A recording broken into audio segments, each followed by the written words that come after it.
Hi hello welcome to Kiran TV news. Pavan Kalyan garu ఆయన వ్యక్తిత్వం, ఆయన సమాజం మీద చూపించేటువంటి ఇంపాక్ట్ ఎంత ఉంటుందో మనకు తెలుసు. బట్ ఆయనే కాదు, ఆయన్ని అనుసరించేటువంటి ఆయన అభిమాన గలం కావచ్చు, జన సైనికులు, జనసేన నాయకులు, వీర మహిళలు కూడా అదే పందాన్ని ఎంచుకున్నట్టుగానే కనిపిస్తుంది. అంటే అధికారంలోకి రావటం కోసం ఏదో ఒక విధంగా వచ్చేయటం వేరు, కానీ ప్రజల్లో ఆయనకు వాళ్ళకంటూ ఒక ప్రత్యేకమైనటువంటి విలువని, ఒక మనసుకి హత్తుకునేలా కొన్ని కార్యక్రమాలు చేయటం వేరు. ముఖ్యంగా ప్రజలకి ఏం అవసరమో అలాంటి కార్యక్రమాలు జన సైనికులు, జనసేన పార్టీకి సంబంధించినటువంటి అభిమానులు చాలా మంది చేస్తూ ఉంటారు. అది ఎలాంటివంటే, ఒక వ్యక్తికి ఇది ఇస్తే వాళ్ళ జీవితం నిలబడుతుంది, కొంతమందికి ఇలాంటి కార్యక్రమాలు చేస్తే వాళ్ళ జీవితం సెటిల్ అవుతుంది. అలాంటి పనులు ఉంటాయి చూసారా, అవి వెతికి అంటే ఒక చెప్పులు కుట్టే వాళ్ళు ఉన్నారనుకోండి, వాళ్ళకి ఆసరాగా ఒక గొడిగిస్తే బాగుంటుంది. వాళ్ళు పడేటువంటి కష్టానికి మనం ఎలాంటి చేయూతనిస్తే, అది చిన్నదే కావచ్చు, బట్ కాకపోతే అతనికి ఎంతో కొంత పైనుంచి వచ్చేటువంటి వేడిని కావచ్చు, వర్షాన్ని కావచ్చు, చలిని కావచ్చు తగ్గించి తన హెల్త్కి ఏదో ఒక రకంగా ఉపయోగపడేటువంటి కార్యక్రమం అవుతుంది. అలాగే ఏదన్నా స్కూల్స్లో ఎవరన్నా చదువుకోలేని వాళ్ళకి బుక్స్ ఇవ్వటం, ఫీజులు కట్టడం, ఇలాంటివి. అంటే ఇలాంటి కార్యక్రమాలు జన సైనికులు, వీర మహిళలు కొన్ని వందల మంది ఎన్నో కార్యక్రమాలు చేస్తూ ఉంటారు. అలాంటి కార్యక్రమమే ఇది కూడా. జన సైనికుల సాయం, తాగునీటికి తీరిన కష్టం.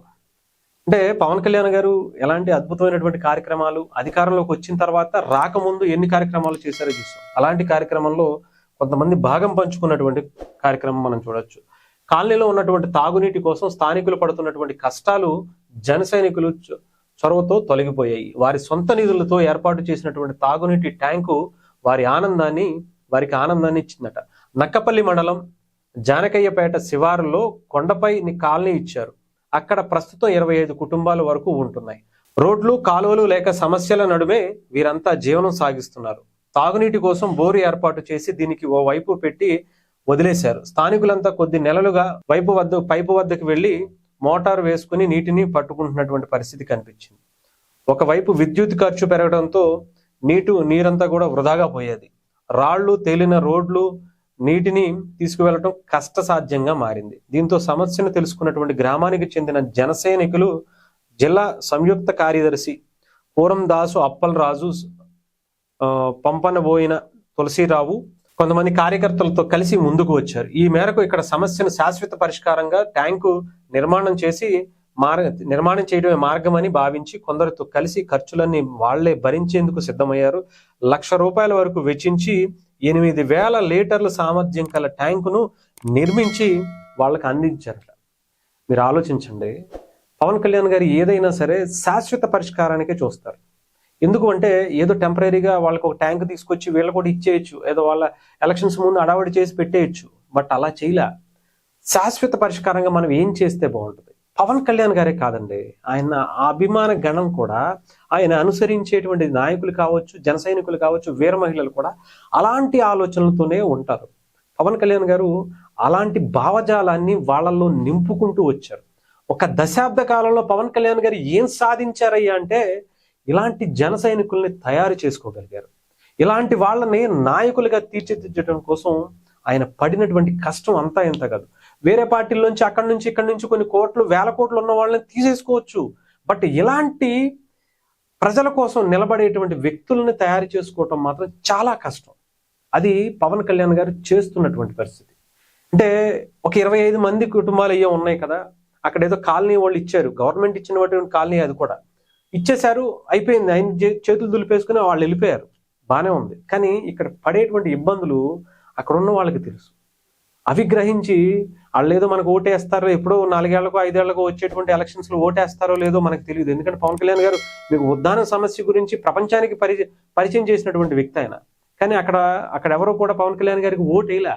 అక్కడ ఎవరో కూడా పవన్ కళ్యాణ్ గారిని కనీసం అక్కడ ఆ పార్టీకి సంబంధించినటువంటి వ్యక్తిని సర్పంచ్ గా కూడా, వార్డు మెంబర్ గా కూడా గెలిపించాల. ఎందుకంటే ఆయన పోటీ చేయలేదు అనుకున్నా. అక్కడ చెప్తున్నాను, కాకపోతే ఆయన ఆలోచించరు. ఇక్కడ కూడా అంతే. ఇక్కడ కూడా వాళ్ళు వేస్తారా ఇస్తారా ఇవన్నీ పక్కన పెడితే, వాళ్ళ సమస్య తీరిందా లేదా, కొండపై నుంచి కింద వరకు ఆ రాళ్లలో రప్పల్లో కొట్టుకుంటూ చాలా ఇబ్బందులు పడుతూ అసలు వాళ్ళు పడేటువంటి కష్టాన్ని తీర్చాలనుకున్నారు. నలుగురు ఐదుగురే కావచ్చు, కానీ వాళ్ళ బలమైనటువంటి సంకల్పం ఉంది చూసారా, అది పవన్ కళ్యాణ్ గారిలోంచి తీసుకున్నారు. ఎవరైనా సరే గవర్నమెంట్కి చెప్తే పోతుందిలే, లేదా అధికారంలో ఉన్నాం కదా, వేరే వాళ్ళకి ఆ పార్టీకో ఈ పార్టీకో వాళ్ళకి సంబంధించినటువంటి ఎమ్మెల్యేకు ఇంకొకరిగా చెప్తే చేపించలే అని అనుకోలా.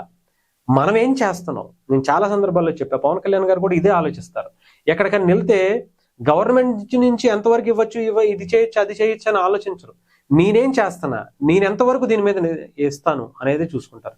నిన్న ఆయన కోటప్పకొండకి వెళ్ళినప్పుడు అక్కడ ఎవరో ఒక ల్యాప్టాప్ అడిగితే అక్కడ గతంలో అడగగానే ఆయన ఆ రోజు నిన్న అందజేశారు. బట్ ఇంకొకటి అక్కడ కొంతమంది విద్యార్థులు కూడా అడిగితే ఆయన ఆఫీస్కి వెళ్ళేటప్పటికి మళ్ళీ వాళ్ళకి అందించేశారట. అంటే ఇది గవర్నమెంట్ నుంచి చేయించా ఇంకొకటి చేయించా అనేది ఉండదు. ఫస్ట్ నేనేం చేస్తున్నా, నేను ఎంతవరకు ఇవ్వగలుగుతున్నా.